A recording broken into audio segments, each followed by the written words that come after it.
Well, my wife, Mary Beth, is the fourth generation on this farm. Her great-grandfather, Frank McDonald, left Virginia with his brother, and they rode a horse and led a horse all the way out from Virginia here to Illinois.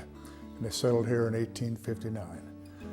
So when you come to the Great Pumpkin Patch, you really are coming to old McDonald's Farm.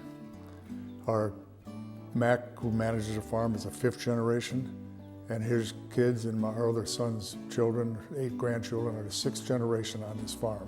So the roots run deep.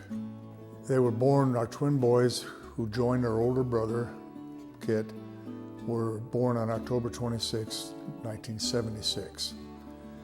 And the next spring, Mary Beth wanted them to have their own pumpkins to carve on their first birthday.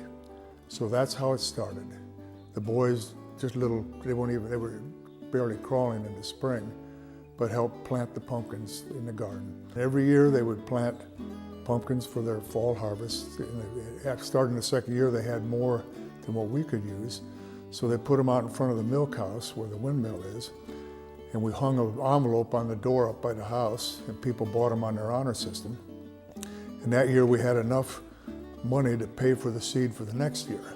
So when they got into preschool, they would bring their classmates out for a field trip to the farm, and we were a working farm, corn, soybeans, and alfalfa, see the machinery, get up in the tractors, all that kind of stuff. So that just became part of the yearly routine. And then in 1988, we had a drought year. I'm a corn and soybean farmer. It was hard, the 80s were hard on farming, and we were wondering whether we could keep doing this. We weren't really making any money. And so we had the idea, well, why not open up the farm in the fall to the public? We're already raising these pumpkins. The boys are selling them. They're making, $200 or $300. And for a 6th grader or 7th grader, that's pretty good money. So we decided to open it up to the public. So in 1989, we opened it up. And that first weekend, there were people parked everywhere. And people were in the buildings, even in the house. They were everywhere. Mary Beth and I were sitting out and looking at this, and she says, "We've created a monster." And we still have that monster. Well, since day one, the boys have been part of this project, and we've let their creative juices flow, and I think they've really appreciated that. But all great ideas around here, a lot of them come from our sons.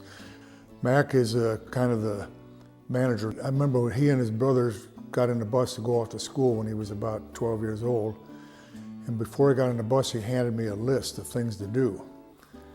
And they got on the bus, and I turned to Mary Beth and I said, "Look at this, we've got a manager on our hands. He's giving me a list of things to do." So it's been a family effort, and it's been a lot of fun, a lot of hard work, but we hardly feel like we're going to work every day. It's never felt that way.